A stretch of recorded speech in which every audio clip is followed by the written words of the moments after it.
Hello বন্ধুরা, good morning. কেমন আছো তোমরা সবাই? আশা করি তোমরা সবাই খুব ভালো আছো, আমরাও খুব ভালো আছি। তো আজকে আমার একটা জীবনে খুব বিশেষ দিন, তো ভাবলাম তোমাদের সাথে একটু শেয়ার করি। আমি জানি পুরোটা ঠিক মতো শেয়ার করতে পারবো না, তার কারণ হচ্ছে আমার আজকে ছোট্ট ছেলেটার জন্মদিন। তো বুঝতেই পারছো আমি ছেলের মা, আমার আজকে বিশাল কাজ, কিন্তু কাজের ফাঁকেও আমার মনে হলো এই দিনটা যদি আমি তোমাদের সাথে শেয়ার করি, আমার জীবনে একটা সুন্দর মুহূর্ত হয়ে থেকে যাবে। এটা জানি মনে পড়বে, কিন্তু এই যে আমি ব্লগের মাধ্যমে যে তোমাদের সাথে শেয়ার করছি, এটাতে আমি যখন খুশি তখন দেখতেও পারবো। আর এটা হচ্ছে আমার দুটি দেওর, দুটি মাসি শাশুড়ি, দুটি ছেলে। আর এখানে আমরা সবাই রেডি হচ্ছি, যাচ্ছি সকালবেলায় ছেলের জন্য পুজো দিতে সর্বমঙ্গলা মন্দিরে। তোমরা জানো, যারা আমার ব্লগ দেখো তারা জানো যে আমি সর্বমঙ্গলা মন্দিরে খুব চাই, যে কোনো অনুষ্ঠানে আমরা ওখানেই পুজো দিতে যাই। আর আমার ছেলে যখন হয় মুখে ভাত যখন ছিল, তখন আমরা সেখানে গেছিলাম। এবং আমার জন্মদিন, আমার হাজবেন্ডের ও আমার এই ছোট্ট ছেলেটার জন্মদিনে আমরা প্রতি বছরই চেষ্টা করি সর্বমঙ্গলা মন্দিরে যেতে। তো এই যে আমি রেডি হয়ে গেছি, এবং আমার ননদ বলছে, আমার যা যাচ্ছে, আমার মাসি শাশুড়ি যাচ্ছে, আমার শাশুড়ি যাচ্ছে, আমার স্বামী যাচ্ছে, আর আমার ভাসুর যাচ্ছে, এবং আমার জায়ের ছেলেটিও যাচ্ছে। তো সবাই মিলে গাড়িতে বসে পড়েছি। আর আমার বর আমাকে বলছে, তোমরা দুজন মিলে তো আমাকে চিপে দিয়েছো। তো ওকে আমি বললাম যে মেয়েদের পাশে বসতে গেলে একটু কষ্ট করে বসতেই হবে। আর সামনেখানে আমার জায়ের ছেলে এবং আমার পুচকেটা দুজনা বসেছে, আর আমার যে ভাসুর তিনি গাড়ি চালাচ্ছেন। তো চলো এবার পুজো দিতে যাই। সকালবেলাতে তাও মোটামুটি ব্লগ করা আছে, কিন্তু বিকেলবেলার পর থেকে জানো তো আর পারিনি। এত লোকজন এসেছে, তারপরে এত সব চাপ ছিল। যদিও অসুবিধা নেই, এটা তোমরা একটু মানিয়ে গুছিয়ে নাও। আমি ক্যামেরাতে ভিডিওটা পাবো তোমাদের সাথে অবশ্যই শেয়ার করব। ততক্ষণ এটা একটু মানিয়ে গুছিয়ে নিও। আর এটা হচ্ছে আমাদের বর্ধমান মহাশ্মশানের গেট, যেটা খুব সুন্দরভাবে নতুনই নির্মিত করা হয়েছে। আগে গেটটা ছিল না, খুব সুন্দর সাজিয়ে গুছিয়ে রেখেছে। আমি মহাশ্মশানটা অবশ্যই একদিন তোমাদের সাথে শেয়ার করব। তো কথা বলতে বলতে আমরা চলে এসেছি সর্বমঙ্গলা মন্দিরে। বাইরে থেকে প্রসাদ নিয়েছি, তারপরেও এটা ডালা তো নিতেই হয় বলো, যখন ঠাকুরের কাছে পুজো দিতে এসেছি। ডালার মধ্যে সব কিছু পাওয়া যায়। তো গাড়িটা এবার একটা জায়গায় সাইড করে লাগাবে। আর আজকে জানো তো প্রচণ্ড ভিড় মন্দিরে, তো তোমাদের পরে আমি দেখাচ্ছি।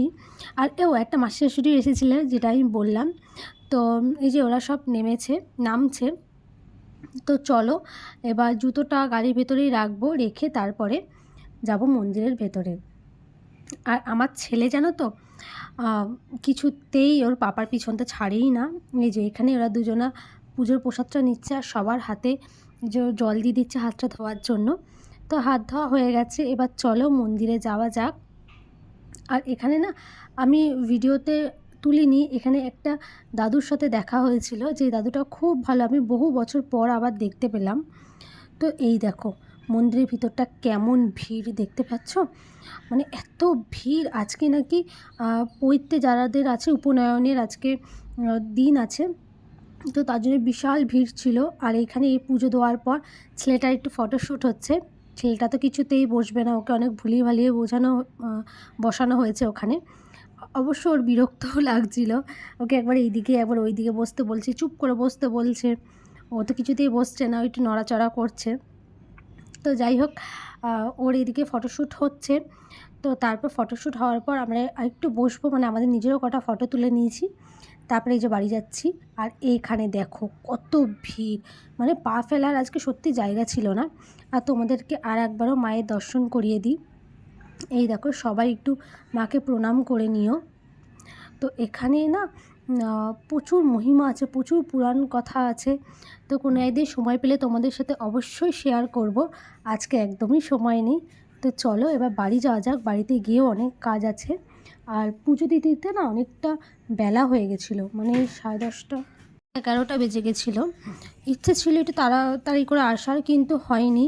আমরা আবার ক্যামেরাম্যানকে বলে রেখেছিলাম যে সকাল 7টার সময় বেরোবো, সেখানে আমরা বেরিয়েছি বেলা 10টাতে। মানে বুঝতে পারছো কত দেরি হয়েছে। তো এই যে আমরা চলে এসেছি। এবার আমার ছেলেকে আমি খাওয়াবো। আমি আজকে খাবো না, যতক্ষণ না আমার ছেলের মুখে পায়েস তুলে দিই ততক্ষণ আমি কিছু খেতে পারবো না। তো ঠিক আছে, আমি আমার ছেলেকে খাইয়ে দিই।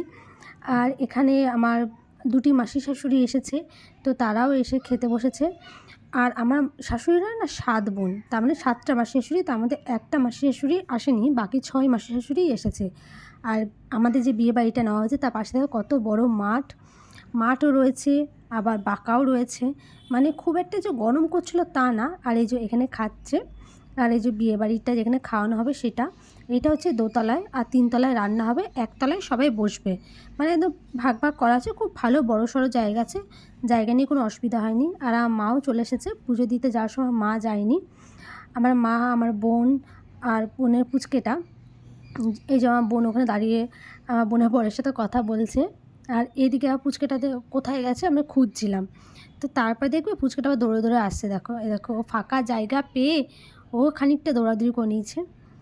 আর এখানে আমার যারা দেওররা তারপরে ননদ সব একসাথে খেতে বসেছে। এবার চলো ডাইরেক্ট তোমাদের দুপুরবেলায় নিয়ে যাই। এই যে দুপুরবেলায় আমার হাজব্যান্ড প্রথমে আশীর্বাদ করেছে, দিয়ে আমি আশীর্বাদ করেছি, সেটা আর ব্লগ করা হয়নি। আর এই যে এখানে আমার শ্বশুর আশীর্বাদ করছে, তো এরপরে একে একে সবাই আশীর্বাদ করেছে, আমার শ্বশুর শাশুড়ি, আমার বাবা মা, আমার যা ভাসুর বোন সবাই আশীর্বাদ করেছে। তো সববারটা আমি অল্প অল্প করে তুলে রেখেছি, সেটা তোমাদের সাথে অবশ্যই শেয়ার করব। আর এই যে এরপর আমার শাশুড়ি মা আশীর্বাদ করছে, এটি আমার বাবাও আশীর্বাদ করছে। আমার বাবা না প্রথমে বলছিল আমি সবার শেষে করবো, বললাম কেন, তুমি তাড়াতাড়ি করো, দিয়ে সবাই করবে। তো এই যে আমার বাবা করছে আশীর্বাদ।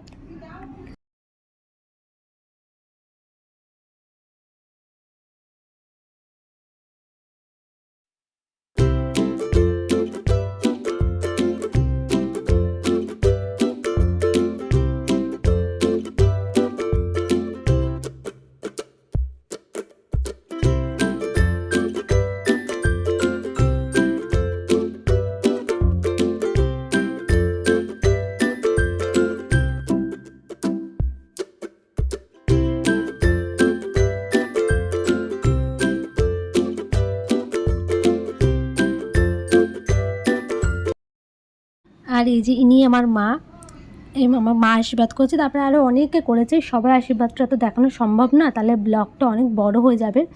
তো তোমরাও সবাই আশীর্বাদ করো যেন আমার ছেলেটা বড় মনের মানুষ হয়, মানুষের মতো মানুষ হয়। পড়াশোনা তো সবাই করে, কিন্তু মানুষের মতো মানুষ কজন হতে পারে, আমার ছেলে যেন সেটাই হতে পারে। তোমরা সবাই ওকে আশীর্বাদ করো। তো চলো এবার সন্ধেবেলাতে নিয়ে যাই, কেন কি ব্লগটা না একটু মানে আধখাপচা হয়ে গেছে, ঠিকঠাকভাবে ব্লগটা করা হয়নি, আর আমার মাথাতেও ছিল না যে সাজিয়ে গুছিয়ে করব। তোমরা প্লিজ একটু মানিয়ে নিও। আশীর্বাদ পর্ব শেষ হওয়ার পর সব খেতে দেওয়া হয়েছিল আমার ছেলেকে। তো আমার ছেলেকে 5 রকম ভাজা, তারপর মাছ, পোস্ত, ডাল এই সমস্ত দেওয়া হয়েছে। আর শেষে ও ভাই মানে আমার জায়ের ছেলে ওকে আশীর্বাদ করছিল, তো এইটা আমি একটু ক্যাপচার করে রেখেছিলাম। তো এত সব কিছু তো আমার ছেলে আবার খেতে পারেনি, ওর কিছুটা আমিও খেয়েছিলাম। পায়েসটা অবশ্য খাইনি, পায়েসটা কিন্তু রাখাও হয়নি, পায়েসটা পরে দেওয়া হয়েছিল, মানে ওকে খাওয়ানোর পর সরিয়ে দেওয়া হয়েছিল, ও খেতে চাইছিল না বলে। তো এই তো ওকে খাওয়ানো দাওয়ানো হচ্ছে। আর এখানে দেখো 2 ভাইয়ের কত আদর, ওরা কিন্তু মারামারিও করে, তেমন দুজনকে ভালোবাসে খুব। ভিডিও ক্যামেরা সবচেয়ে বড় খদ্দের হচ্ছে ও, প্রতিদিন দেখবে ভিডিও, এত ভালোবাসে দেখতে। বাবা প্রতিদিন ভিডিও দেখে, ওর কাকিমা গিয়ে দেখে তো মুখস্থ করে, তারপরে কি গান, আর ভাইয়ের জন্মদিনটা দেখবে না প্রতিদিন। বাবুর খাবার নিয়ে আমরা তারপরে উপরে চলে গেছিলাম, তার কারণ হচ্ছে আশীর্বাদ পর্ব শেষ হওয়ার পরে এখানে বেলুন দিয়ে ডেকোরেশন করা হচ্ছিল। ওরা বলছিল যে অনেক দেরি হয়ে গেছে, তো নাহলে সমস্যা হবে। তো এই যে আমরা এবার বাড়ি চলে যাবো, এসে 1 ঘন্টা বিশ্রাম নেওয়ার পর সাজতে বসে পড়লাম। সাজছিলাম আমার ননদের কাছে, সুপ্রিয়া ঘোষ, ওকে আমরা মামুন বলে ডাকি, ফেসবুক আইডি হচ্ছে সুপ্রিয়া ঘোষ। ও খুব নাম করা বড় মাপের একটা মেকআপ আর্টিস্ট। আর সেদিনকে আমাকে সত্যি খুব সুন্দর সাজিয়ে দিয়েছিল। ওদিন আমাকে যা যা দেখেছে প্রত্যেকে বলেছে যে আমাকে সেদিনকে খুব সুন্দর লাগছিলো, আরও সত্যি খুব সুন্দর সাজায়। তো আমি পরে তোমাদের ফটোগুলো আপলোড করব, তোমরা দেখবে। তো আজকে আমার সেরকমভাবে খেয়াল ছিল না যে ফটোগুলো আপলোড করতে হবে এত তাড়াহুড়োর মধ্যে, কিন্তু আমি যে এত দৌড়াদৌড়ি করেছি, ওপর নিচ করেছি, আমার মেকআপ একটু এদিক থেকে ওদিক হয়নি। আর দেখতেও কিন্তু সেদিনকে আমাকে খুবই সুন্দর লাগছিলো, আমি নিজেই নিজের প্রেমে পড়ে যাচ্ছিলাম। তো যাই হোক, এখানে আমার সাজা চলছে, আর ও আমাকে খুব ধৈর্য ধরে সাজাচ্ছিল। ও খুব সুন্দরভাবে সাজায় অ্যাকচুয়ালি। তো তোমরা যারা সাজতে চাও ওর কাছে, তো ওর সাথে কন্ট্যাক্ট করতে পারো। আর এই যে এখানে আমার অর্ধেক মানে বেসটা তৈরি হয়ে গেছে। তো চলো এবার তাড়াতাড়ি রেডি হয়ে তারপরে তোমাদের দেখাই পুরোটা। তো এই যে আমার মুখটা হয়ে গেছে কমপ্লিট। এবার আমার যাকেও চুলটা ঠিক করে দিচ্ছে। তো এবার আমি শাড়িটা পরবো, তারপরে চলে যাবো সোজা বিয়েবাড়িতে। আর তোমাদের তারপরে দেখাচ্ছি আমাকে কেমন লাগছে। এই যে আমি বিয়েবাড়িতে চলে এসেছি, আর এই যে আমার ফাইনাল লুক। আর এখানটাতে দেখো আমার ছেলে আর আমার ছেলের বেস্ট ফ্রেন্ড বসে কেমন দুষ্টুমি করছে ওরা।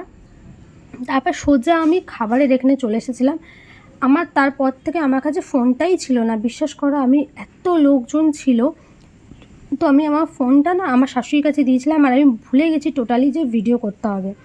আর এই যে দেখো আমার মেকআপটা এখনও এই দিক থেকে ওই দিক হয়নি, পুরো 5 থেকে 6 ঘন্টারও বেশি ছিল। আর এই দেখো রাতেরবেলা আমি এবার মেকআপটা তুলবো। তো তখন বাজে রাত 2টো। তো এই যে এবার আমি মেকআপ তুলবো। আর ব্লগটা এখানে শেষ করছি। ব্লগটা কেমন লাগলো তোমাদের প্লিজ জানিও।